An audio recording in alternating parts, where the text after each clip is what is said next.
Welcome to Chandu RK news. ముందుగా bulletin లో headlines.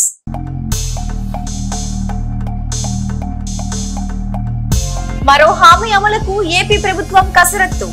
Chandranna బీమా పథకం అమలుకు కసరత్తు. అధికారుల కమిటీ పలు ప్రతిపాదనలు.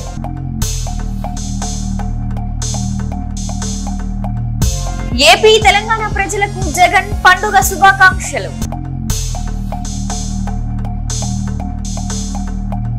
తెలంగాణలో ఇంటిగ్రేటెడ్ స్కూళ్లకు శంకుస్థాపన. షాద్ నగర్ లోని కొందుర్గలో సీఎం రేవంత్ రెడ్డి శంకుస్థాపన. రాష్ట్ర వ్యాప్తంగా 28 పాఠశాలలకు ఫౌండేషన్ స్టోన్.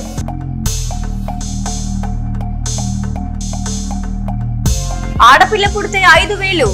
ఆడపడుచు పెళ్లి కానుక సర్పంచ్ ఎన్నికల మేనిఫెస్టో.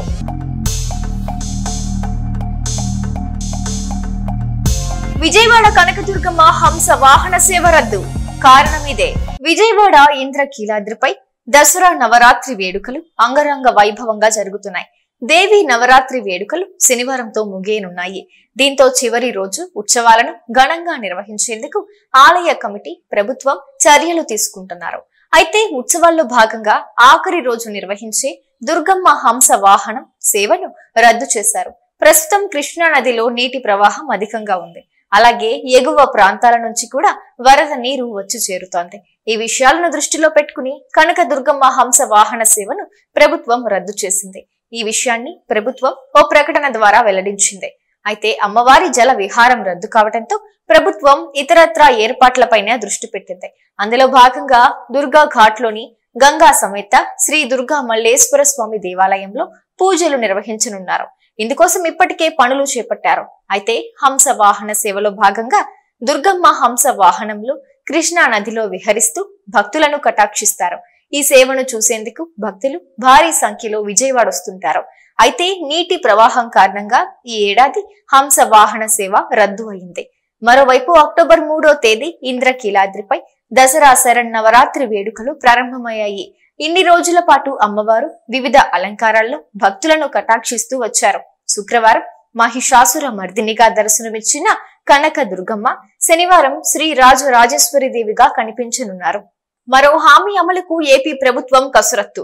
3 కోట్ల మందికి ప్రయోజనం. ఆంధ్రప్రదేశ్ ప్రభుత్వం మరో హామీ అమలుకు సిద్ధమవుతోంది.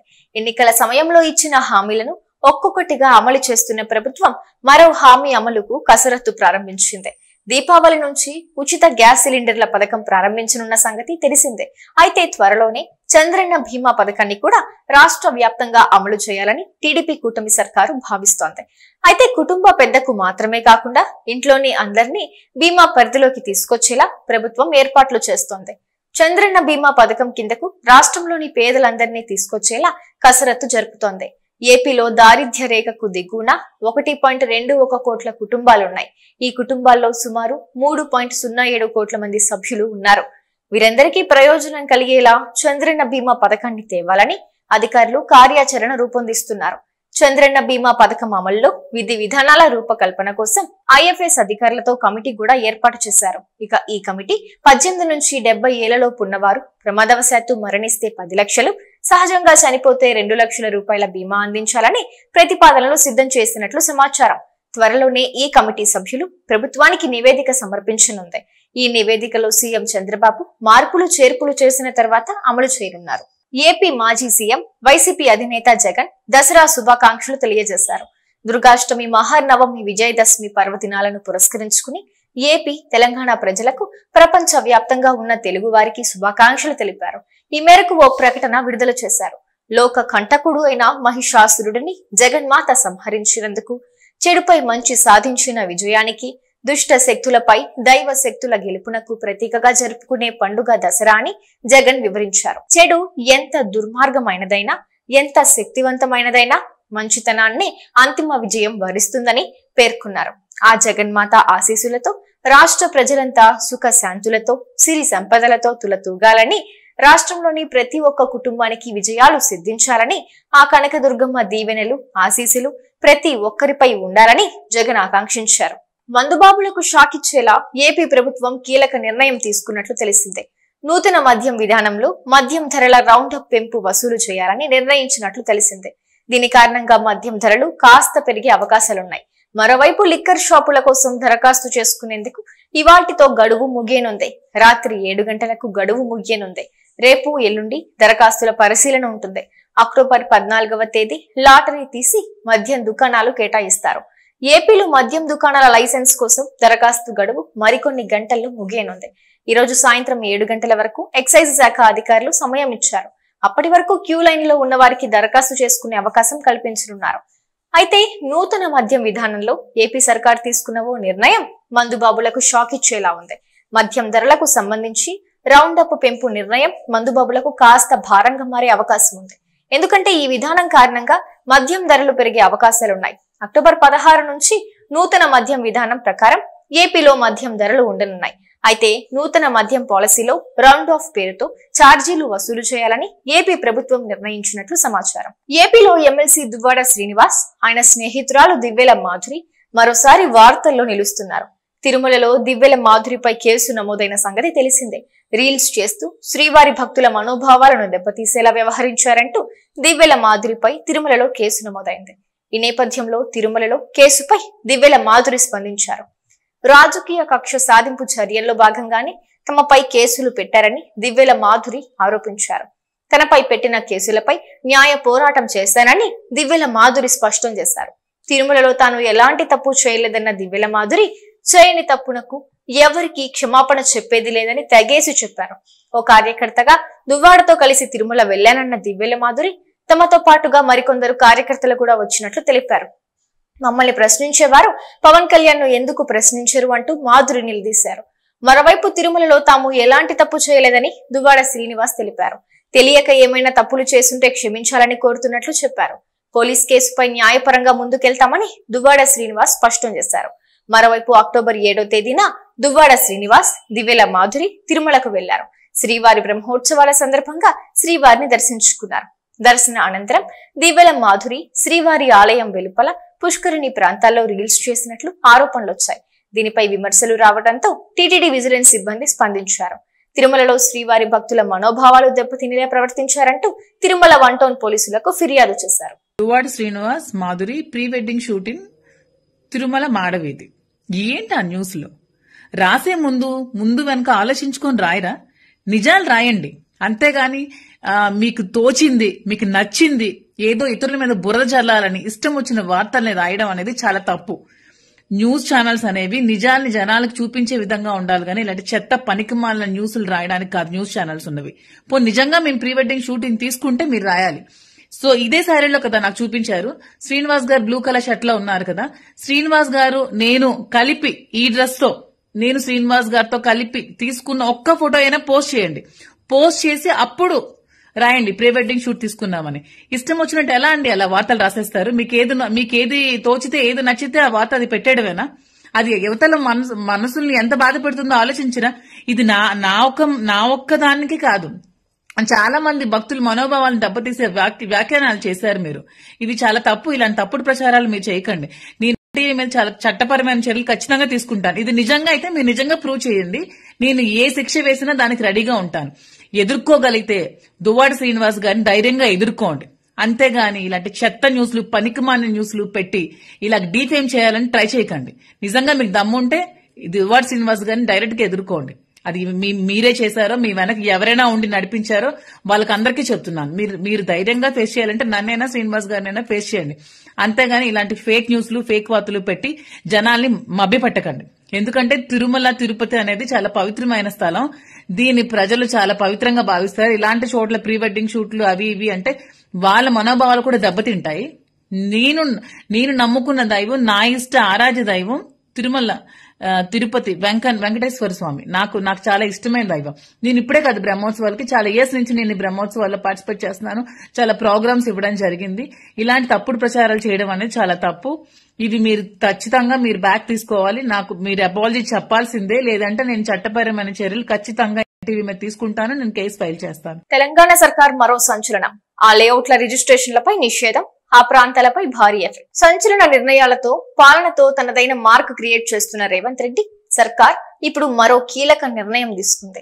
ఇప్పటికే హైదరాబాద్ లో హైడ్రాన్ తీసుకొచ్చి అక్రమార్కుల గుండెల్లో బుల్డోజర్లు దింపుతున్న సర్కార్ ఇప్పుడు మరో సంచలన నిర్ణయం తీసుకుంది. హైదరాబాద్ చుట్టుపక్కల ఆక్రమిత గ్రామ పంచాయతీ లేఅవుట్ల రిజిస్ట్రేషన్లపై నిషేధం విధిస్తున్నట్లు ప్రభుత్వం ప్రకటించింది. అన్ని ఆక్రమిత గ్రామ పంచాయతీ లేఅవుట్లను నిషేధిత జాబితాలోకి చేర్చింది. ఆయా ప్రాంతాల్లోని రిజిస్ట్రేషన్లను నిలిపివేసింది. ఈ మేరకు సబ్ రిజిస్ట్రార్లకు ఆదేశాలు జారీ చేసింది. ప్రణాళిక లేని వృద్ధిని నిరోధించడమే లక్ష్యంగా ఈ చర్య తీసుకున్నట్లు ప్రభుత్వం చెబుతోంది. చాలా గ్రామ పంచాయతీ లేఅవుట్లలో రోడ్లు ఇరుకుగా ఉండటంతో పాటు సెట్ బ్యాక్లు లేకుండా, డ్రైనేజీలు లేకుండా ఉన్నందున ఈ నిర్ణయం తీసుకున్నట్లు పేర్కొంది. హైదరాబాద్ మెట్రోపాలిటన్ డెవలప్మెంట్ అథారిటీ అనధికార లేఅవుట్ల సర్వే నెంబర్లను నిషేధిత జాబితా కింద బదిలీ చేయడంతో రంగారెడ్డి, మెదక్, మహబూబ్ నగర్ జిల్లాలోని చాలా మంది రియల్ ఎస్టేట్ వ్యాపారుల పరిస్థితి ఇప్పుడు అగమ్య గోచరంగా మారింది. ప్రభుత్వం తీసుకున్న ఈ నిర్ణయంతో పలువురు సామాన్యులు కూడా ఇబ్బందులు ఎదుర్కోవాల్సిన పరిస్థితి వస్తోంది. దసరా వేళ తెలంగాణ విద్యార్థులకు రేవంత్ రెడ్డి సర్కార్ భారీ కానుకనిస్తోంది. గతంలో ప్రకటించినట్టుగానే ఈ రోజు తెలంగాణలోని ఆయా నియోజకవర్గాల్లో యంగ్ ఇండియా ఇంటిగ్రేటెడ్ రెసిడెన్షియల్ పాఠశాలలకు శంకుస్థాపన చేస్తున్నారు ప్రభుత్వ పెద్దలు. మొదటి దశలో భాగంగా 28 ఇంటిగ్రేటెడ్ రెసిడెన్షియల్ పాఠశాలలకు శంకుస్థాపనలు చేశారు. ఇందులో భాగంగానే రంగారెడ్డి జిల్లా షాద్నగర్ నియోజకవర్గంలోని కోందుర్గులో నిర్మించబోయే ఇంటిగ్రేటెడ్ రెసిడెన్షియల్ పాఠశాలకు సీఎం రేవంత్ రెడ్డి శంకుస్థాపన చేశారు. ఈ సందర్భంగా ఏర్పాటు చేసిన సభలో మాట్లాడిన రేవంత్ రెడ్డి కీలక వ్యాఖ్యలు చేశారు. తెలంగాణలో విద్యాశాఖను పూర్తిగా ప్రక్షాళన చేస్తామని రేవంత్ రెడ్డి ప్రకటించారు. విద్యాశాఖ బలోపేతం కోసమే కొత్త నియామకాలు చేపడుతున్నట్లు చెప్పారు. అందులో భాగంగానే ఏళ్లుగా పెండింగ్ లో ఉన్న ఉపాధ్యాయుల ప్రమోషన్లను చేపట్టామని తెలిపారు. మరోవైపు పేద విద్యార్థులకు కార్పొరేట్ స్థాయి విద్యను అందించేందుకు అవసరమైన అన్ని చర్యలు తీసుకుంటున్నామని రేవంత్ రెడ్డి చెప్పుకొచ్చారు. అంతర్జాతీయ ప్రమాణాలతో కూడిన విద్యను అందించేందుకు ప్రణాళికలు రూపొందించామన్నారు. విద్యార్థులకు ఉన్నత విద్యను అందించడం కోసమే యంగ్ ఇండియా ఇంటిగ్రేటెడ్ రెసిడెన్షియల్ పాఠశాలలు ప్రారంభిస్తున్నామని చెప్పుకొచ్చారు. 25 ఎకరాల విస్తీర్ణంలో ఇంటిగ్రేటెడ్ స్కూల్స్ నిర్మిస్తున్నట్లు తెలిపారు. ప్రత్యేకంగా స్పోర్ట్స్ గ్రౌండ్ ఏర్పాటు చేయబోతున్నట్టు వివరించారు. మొత్తంగా 5,000 కోట్ల రూపాయలతో ఈ ప్రాజెక్టుకు శ్రీకారం చుట్టినట్లు సీఎం రేవంత్ రెడ్డి పేర్కొన్నారు. పద్మశ్రీ కిన్నెర మొగులయ్యకు ఊహించని పరిణామం ఎదురైంది. కిన్నెర మొగులయ్యను ఆర్థికంగా ఆదుకునేందుకు రేవంత్ రెడ్డి సర్కార్ ఇటీవలే హైదరాబాద్ లోని హయత్ నగర్ లో 600 గజాల ఇంటి స్థలాన్ని ఇచ్చింది. స్వయంగా సీఎం రేవంత్ రెడ్డి ఆ భూమి పట్టాను మొగులయ్యకిచ్చారు. దీంతో ఆ స్థలంలో ఇల్లు నిర్మించుకోవాలని భావించిన మొగులయ్య మొదట తన సొంత ఖర్చుతో చదును చేసుకుని చుట్టూ కాంపౌండ్ వాల్ ఏర్పాటు చేసుకున్నాడు. ఇంతలోనే ఏమైందో తెలియదు కానీ రాత్రికి రాత్రి ఆ కాంపౌండ్ వాల్ ను ఎవరో గుర్తు తెలియని దుండగులు ధ్వంసం చేశారు. ఉదయాన్నే అక్కడికి వెళ్లి చూస్తున్న మొగులయ్య ధ్వంసమైన కాంపౌండ్ వాల్ చూసి హతాశుడయ్యాడు. ఎవరు ధ్వంసం చేశారు, ఎందుకు చేశారన్నది తెలియక అయోమయంలో పడ్డాడు. వెంటనే ఈ విషయాన్ని పోలీసులకు తెలియజేశారు. వెంటనే ఘటనా స్థలానికి చేరుకుని పరిశీలించిన పోలీసులు మొగులయ్య ఫిర్యాదు మేరకు కేసు నమోదు చేసుకుని దర్యాప్తు చేస్తున్నారు. ఎవరు ఈ దుశ్చర్యకు పాల్పడ్డారో తెలుసుకునేందుకు పరిసరాల్లో ఉన్న సీసీ కెమెరాల్లో నిక్షిప్తమైన దృశ్యాలను పరిశీలిస్తున్నారు. స్థానికుల సహాయంతో దుండగులను పట్టుకునే పనిలో నిమగ్నమయ్యారు. తెలంగాణ పల్లెల్లో సర్పంచ్ ఎన్నికల ఫీవర్ మొదలైంది. నోటిఫికేషన్ ఎప్పుడెప్పుడు వస్తుందా అని ఆశావాహులు ఎదురు చూస్తున్నారు.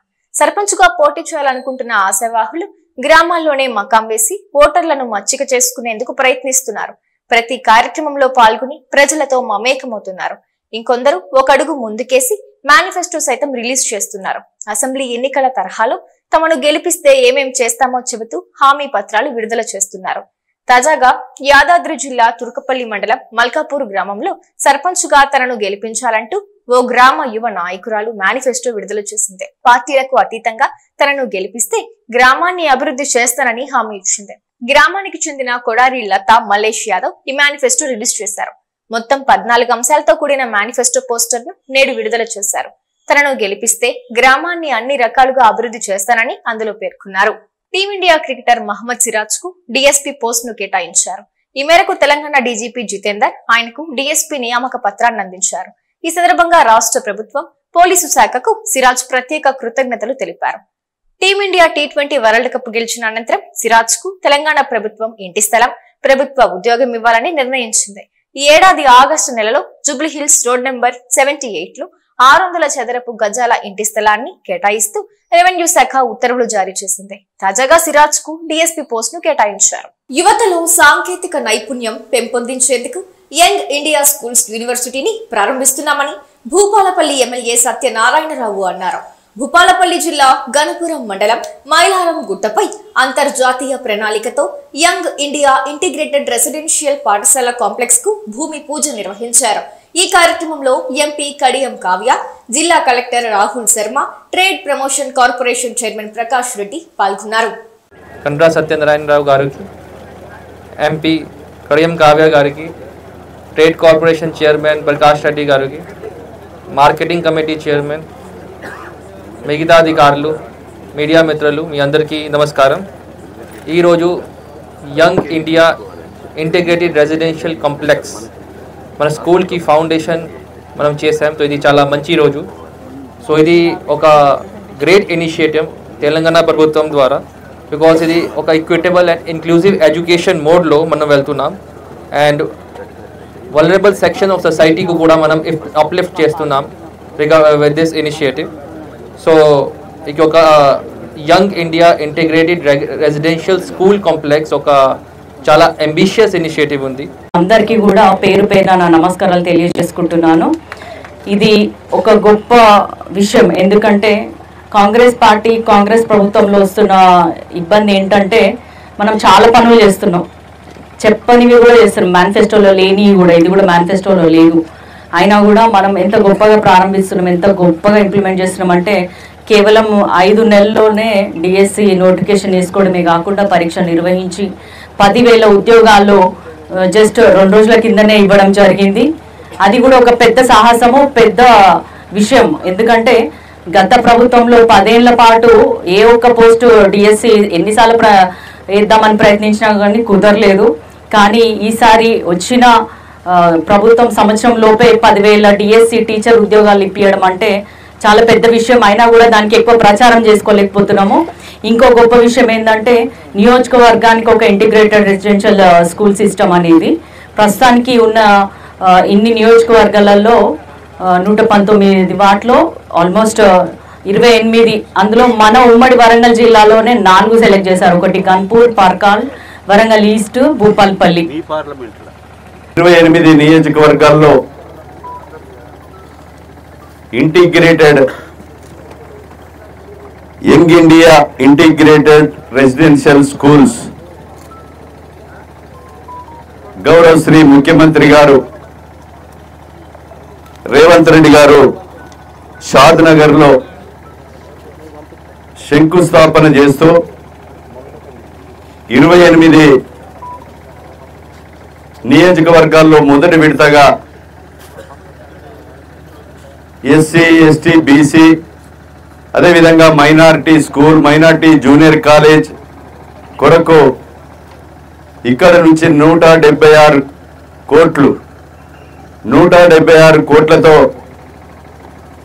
ఇంటిగ్రేటెడ్ మోడల్ స్కూల్స్ ప్రతిపాదనలు 40 ఎకరాలు ప్రభుత్వ భూమిని మనము ఈ యొక్క స్కూల్స్కు అలాట్ చేయడం జరిగింది. దాని సందర్భంలో ఫౌండేషన్ మనం వేసుకోవడం జరిగింది. గత 10 సంవత్సరాల నుండి మన సోషల్ వెల్ఫేర్ డిగ్రీ కళాశాల నెలకు 8 లక్షల రూపాయలతో 10 సంవత్సరాల నుంచి కిరాయి హనుమకొండలో పెట్టి కడుతున్నాం. Minority school, minority junior college, SC welfare, BC welfare, అనేక హాస్టళ్లన్నీ కూడా అద్దె భవనాల్లో గాంధీనగర్ లో ఉన్నటువంటి గురుకులు లింగాలలో, అదే ఇతరతర ప్లేసులలో పిల్లలు సతమతమైతూ ఇబ్బంది పడుతున్నటువంటి తరుణంలో గౌరవ శ్రీ ముఖ్యమంత్రి రేవంత్ రెడ్డి గారు ఇంటర్నేషనల్ ను మించే విధంగా ఇక్కడ అన్ని రకాలుగా అన్ని వసతులతో అన్ని రకాలుగా మనం 40 ఎకరాలు హైదరాబాద్ జూబ్లీ హిల్స్ ను మించే విధంగా ఇటు ట్యాంక్ బండ్ లెక్క గణపురం చెరువు, ఎటు చూసినా చుట్టూ గుట్టలు, మంచి వాతావరణాన్ని కల్పించే విధంగా రాబోయే తరానికి చదువుకునేటువంటి పిల్లలకు మంచి విద్యను అందించే విధంగా ఇక్కడ ఈ నియోజకవర్గంలో ఇంటిగ్రేటెడ్ మరి మోడల్ స్కూల్స్ కొరకు మంజూరు ఇచ్చినటువంటి గౌరవ శ్రీ ముఖ్యమంత్రి రేవంత్ రెడ్డి గారికి నియోజకవర్గ ప్రజల తరపున వారికి మనస్ఫూర్తిగా హృదయపూర్వక నమస్కారాలు, ధన్యవాదాలు, కృతజ్ఞతలు తెలియజేస్తూ ఇవి ఇవాల్టి బులెటిన్ అప్డేట్స్.